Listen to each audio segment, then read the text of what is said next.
வணக்கம் நண்பர்களே, மாயாச்சின்னு சீரியல் செம பரபரப்பாக போயிட்டு இருக்குன்னே சொல்லலாங்க. பரபரப்பான கட்டத்தில் பார்த்தோன்னா நம்ம தனாக்கு உயிருக்கு ஆபத்து அப்படின்னு ரகுராம் தெரிஞ்சு கோபத்தில் கொந்தளிச்சு, தனா இப்போவே இவனை விட்டுடு, நீ நம்ம வீட்டுக்கு வந்துரு அப்படின்னு சொல்ல நேரம், அப்பா இப்போ நான் ரகுராம் தனா இல்லை, இப்போ நான் யார், கதிரோட பொண்டாட்டி தனா கதிர் தான் நான். அதனால் கண்டிப்பாக நான் என் கணவர் கதிரை விட்டுட்டு நான் வரமாட்டேன்ப்பா அப்படின்னு அந்த இடத்துல சொல்லுறாங்க. ஒரு கட்டத்தில் நம்ம ஜானகி அம்மாட்ட ரகுராம் சொல்லி வருத்தப்படாங்க. உன் பொண்ணுக்கு என்னை விட அவன் தான் முக்கியமாக போயிட்டான் அப்படின்னு சொல்லினாராம். புருஷன் தானே அவளுக்கு முக்கியமாக சொல்கிறா, இது சந்தோஷமாக நம்ம ஏற்றுக்கிட வேண்டியதான். அவர் கதிரை அவள் வாழ்க்கையில் அடுத்ததாக நினைக்கிறது கதிர் தான். நீங்கள் அவளை பெற்றவர், ஆனால் இப்போ அவள் வாழ்ந்துட்டு இருக்கிறது கதிரோட தான் ஒரு வாழ்க்கையை வாழ்ந்துட்டு இருக்கா. அவள் அங்கே சந்தோஷமாக இருக்கான்னு தானே இதை வச்சு பார்க்க நேரம் அர்த்தமாக இருக்குது. அதனால் நம்ம கதிரையும் தனாவையும் தான் சேர்ந்து இந்த வீட்டுக்குள்ளே வரவேற்கணும் அப்படின்னு சொல்கிறாங்க. ஒரு கட்டத்தில் பார்த்தோன்னா ரகுராமுக்கு தன்னோட பொண்ணு மேலே கோபம் வருது. அப்போ தான் மாயா ஒரு முடிவு எடுக்கிறாங்க. தனா வாழ்க்கையில் யார் கூட வாழ்ந்துட்டு இருக்கா, நம்ம வீட்டு வாரிசு, அவன் வேறு யாரும் இல்லை கதிர் தான் அப்படின்னு உண்மையை ஏன் சொல்லக்கூடாது. நம்ம சொல்லாட்டாலும் புவனேஸ்வரிக்கு எல்லாம் தெரிஞ்சுட்டு இதுவே ஒரு ஆபத்தாக தான் அமையுது. அப்படி இருக்க நேரம் கண்டிப்பாக நம்ம இந்த விஷயத்த ரகுராம் பெரியப்பாட்ட சொல்லுவோம், ஆனால் கதிரோட லட்சியத்தையும் சொல்லிடுவோம் அப்படின்னு அந்த இடத்துல முடிவெடுத்து, பெரியப்பா ஒரு விஷயம், நம்ம தேடிட்டு இருக்க நம்ம வீட்டு வாரிசு வேறு யாரும் இல்லை கதிர் தான், ஆனால் நம்ம தனாவாவையும் சந்தோஷமாக பார்த்துக்கிடணும் அப்படின்னு ஒரு நம்பிக்கை உங்களுக்கு வர வரைக்கும் இந்த விஷயத்த சொல்லாத மாயா அப்படின்னு தடுத்துருக்கான். ஏன்னா அவன் சொந்த காலில் உழைச்சி தான் தனாவை நல்லபடியாக பார்த்து உங்களுக்கு ஒரு நம்பிக்கையை தனாவை கவனிச்சுக்கிடுவான் அப்படின்னு ஏற்பாடு பண்ணி தரதுக்காக தான் அவன் தனியாளாக இதுக்கு போராடிட்டு இருக்கான் அப்படின்னு ஒரு விஷயத்த சொல்ல நேரம் அப்படியே அரண்டு போய் நிற்கிறாங்க நம்ம ரகுராம். அதை பற்றி தாங்க இந்த வீடியோக்குள்ளே பார்க்க போகிறோம். அதுக்கு முன்னாடி சேனலுக்கு லைக் அண்ட் சப்ஸ்கிரைப் பண்ணுங்கள் ஃப்ரெண்ட்ஸ். பக்கத்தில் இருக்க பெல் ஐக்கானையும் கிளிக் பண்ணுங்கள். அப்போ தான் நான் போட்டுற ஒவ்வொரு வீடியோவும் நோட்டிஃபிகேஷனாக உங்களுக்கு கிடைக்கும். வாங்க ஃப்ரெண்ட்ஸ் வீடியோக்குள்ளே போகலாம். ஃபஸ்ட்டு எடுத்த உடனே பார்த்தோன்னா சும்மா அதிரடியான பரபரப்பு கட்டம் அப்படின்னே சொல்லலாங்க. பரபரப்பான கட்டத்தில் நம்ம பார்த்துட்டு இருக்கிறது தான், எப்படியாவது என் புருஷனுக்கு உயிருக்கு எந்த ஆபத்தும் இல்லை, காப்பாற்றிடணும் அப்படின்னு நம்ம தனாவின் வேண்டுதல் பழிச்சிடுச்சு. ஏன்னா நம்ம சிவரஞ்சனியே நம்ம கதிருக்கு உயிரை கொடுத்துறாங்க அப்படின்னே சொல்லலாம்.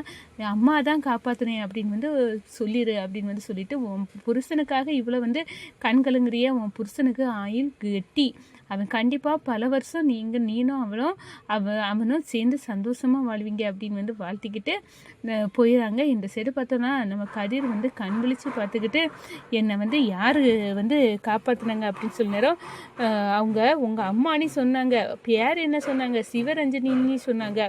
அப்படியே அரண்டு போனாங்க. நிச்சயமாக எங்கள் அம்மா தான் என்னை காப்பாற்றிருக்காங்க அப்படின்னா, எங்கள் அம்மா இங்கே எங்கே நிற்காங்க தெரியலையே அப்படின்னு தன்னோட அம்மாவை தேடி துடிச்சிக்கிட்டு நம்ம கதிர் போகிறாங்க. ஆனால் நம்ம சிவரஞ்சனி கதிர் கண்ணில் படலை. இந்த சைடு பார்த்தோன்னா புவனேஸ்வரி இங்கே நடக்கிறதெல்லாம் லைவில் பார்த்துட்டு இருந்தவங்களுக்கு செமஷாக்கு. எப்படி இந்த கதிர் உயிர் பெற்றுட்டான், அவனை பெரிய டாக்டர்ஸ் எல்லாம் வர வச்சு தான் காப்பாற்ற முடியும். இவ்வளோ குறிப்பிட்ட நேரத்துக்குள்ளே டாக்டர்ஸ் எல்லாம் வர்றதுக்கும் வாய்ப்பில்லை. கண்டிப்பாக காப்பாற்ற முடியாது, கதிர் இறந்துருவான் அப்படின்னு நினச்சோம். ஆனால் எல்லாத்துக்குமே நெத்தியடியாக இது அமைஞ்சிட்டே கதிர் உயிரோடு தான் இருக்கான் அப்படின்னு அந்த இடத்துல அரண்டு போய் நிற்கிறாங்க. இந்த சைடு பார்த்தோன்னா கதிர்க்க கம்பெனியில் வரிசையாக ஆபத்து பேராபத்துலாம் வந்துட்டு இருக்குது. இதில் என் பொண்ணு சிக்கி சீரழிஞ்சிடக்கூடாது அப்படின்னு நம்ம ரகுராம் வராங்க. ஏதானா இவனை தூக்கி எறிஞ்சிட்டு நீ ஏன் கூட வா, உன் உயிரையும் இவன் பறிச்சிடுவான், இவனு கூட இருந்தேன்னா உன் உயிரையும் இழந்து நான் என் ஒத்த ஒரு பொண்ணு, நீ அந்த பொண்ணையும் நான் இழந்து கஷ்டப்பட வேண்டியது இருக்கும், நீ வந்துரு அப்படின்னு சொல்ல நேரம், நான் கண்டிப்பாக வர முடியாது, என் புருஷன் கதிர் தான், அவர் கூட தான் நான் சேர்ந்து வாழ்வேன் அப்படின்னு அந்த இடத்துல அப்படியே நெத்தியடியாக நம்ம ரகுராம்கிட்ட தனா பேசுகிறாங்க. என்ன சொல்லுற தனா, உன்னை பெற்று வளர்த்த என்னை விட இப்போ இவன் உனக்கு பெருசாக போயிடுச்சானா? ஆமாப்பா, இப்போ நான் தனா ரகுராம் இல்லை, நான் தனா கதிர் அப்படின்னு அந்த இடத்துல சொல்லு நேரம் அப்படியே அரண்டு போகிறாங்க. என் பொண்ணுக்கு வர இவன் தான் பெருசாக போயிட்டான், இவன் எண்ணத்தை போட்டு என் பொண்ணையும் இப்படி மயக்க வச்சுருக்கானோ, என் பொண்ணுக்கு உயிருக்கு ஏதாவது ஒரு ஆபத்து வந்துனா இவனை நான் சும்மா விட போகிறதில்ல அப்படின்னு கோவத்தில் கொந்தளிக்கிறாங்க. இந்த சைடு பார்த்தோன்னா நம்ம மாயா எல்லாமே தனா நல்லா இருக்கணும்னு தான் கதிர் இந்த உண்மை வீட்டு வாரிசுன்னு இவ்வளோ உண்மையை கூட மறைச்சிக்கிட்டு தனாவுக்காக இவ்வளோ பெரிய போராட்டத்தை பண்ணிட்டு மாயா வந்து நினைக்கிறாங்க எப்படியாவது நம்ம ரகுராம் பெரியப்பாட்ட உண்மையை வந்து சொல்லணும். இந்த வீட்டு வாரிசு வந்து கதிர் தான். அப்படி இருக்க நேரம் இந்த கதிர் வந்து கஷ்டப்படக்கூடாது, தனா நல்லா இருக்கணும். அதனால் நம்ம சொந்த காலில் நின்று தனாவை வந்து வாழ வச்சு நம்ம பெரியப்பா வந்து அது கதிரை மருமகனாக ஏற்றுக்கிடணும் அப்படின்னு ஒரு நல்ல எண்ணத்தில் கதிர் வந்து இருக்கிறான். ஆனால் அதுவே அவனுக்கு வென மாதிரி வந்து இருக்குது. கண்டிப்பாக பெரியப்பாவுக்கு சிவரஞ்சனியோட பையன்தான் நம்ம கதிர் அப்படின்னு சொன்னால் கண்டிப்பாக வந்து பெரியப்பா ஏற்றுக்கிடுவாங்க. தன்னோட மருமகன் கதிர் வந்து என்னோட தங்கச்சி பையனா அப்படின்னு வந்து சந்தோஷமாக வரோம்.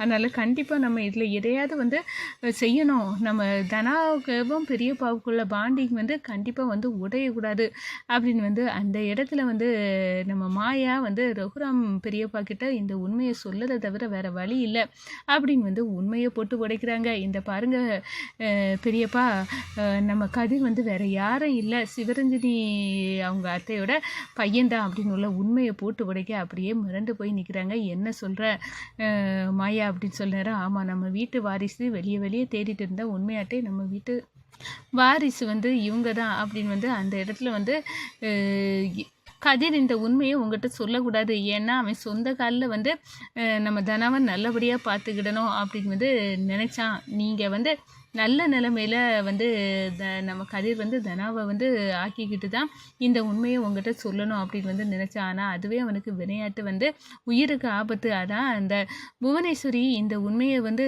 சொல்லு ரகுராம்கிட்ட அப்படின்னு சொல்லி டார்ச்சர் பண்ணி அவள் தான் வந்து ஒவ்வொரு ஆபத்தாக கதிரோட ஹோட்டலில் வந்து உண்டு பண்ணிகிட்டு இருக்கா. அப்படி இருக்க நேரம் இதை மறைச்சும் பிரோஜனம் கிடையாது. அதனால தான் இப்போ சொல்கிறேன், பெரியப்பா உண்மையை தெரிஞ்சுக்கிடுங்க. நம்ம கதிர் வந்து நம்ம வீட்டு வாரிசு, சிவரஞ்சனி அத்தையோட பையன் அப்படின்னு வந்து அந்த இடத்துல சொல்லு நேரம் நம்ம நீ சொல்லதெல்லாம் உண்மையாட்டா மாயா, இப்போவே எனக்கு அவனை பார்க்கணும் அப்படின்னு வந்து நம்ம ரகுராம் வந்து நம்ம கதிரை பார்க்குறாங்க, கெட்டி பிடிக்கிறாங்க, சந்தோஷப்படுறாங்க. ஒரு கட்டத்தில் பார்த்தோன்னா என் வீட்டு வாரிசு நீ இதையே மறைச்சிருக்க அப்படின்னு வந்து சொல்ல நேரம் ஆமாம் மாமா, நான் எதுக்காக மறைச்சேன்னா கண்டிப்பாக நான் தனாவை நல்லபடியாக பார்த்துக்கிடணும். உங்கள் மனசில் தனாவை வந்து நம்ம சரியான இடத்துல கல்யாணம் பண்ணி கொடுக்கல அப்படின்னு உள்ள ஏக்கம் இருக்குல்ல, அந்த ஏக்கத்தை வந்து போகிறதுக்கு தான் அவளை நல்லபடியாக பார்த்துக்கிடணும்னு நினச்சேன். ஆனால் என்ன பண்ண, என்னால் சந்தர்ப்பமும் சூழ்நிலையும் என்ன ஒரு சிச்சுவேஷனுக்குள்ளே தள்ளி என்னை உங்கள் பார்வையில் ஒரு தப்பானவனாக க்ரியேட் பண்ணிகிட்டே இருக்குது மாமா அப்படின்னு வந்து சொல்ல நேரம் போதுண்டா, இவ்வளோ நாள் நீ கஷ்டப்பட்டது, இந்த ஆஸ்தி அந்தஸ்து எல்லாத்துலேயும் எனக்கு ஈக்குவலுக்கு என் தங்கச்சிக்கு உரிமை இருக்குது அப்படின்னா அவ்வளோ பங்குக்கு உரிமைதாரர் நீ வந்து கஷ்டப்பட்டதை என்னால் பார்க்க முடியல கதிர்.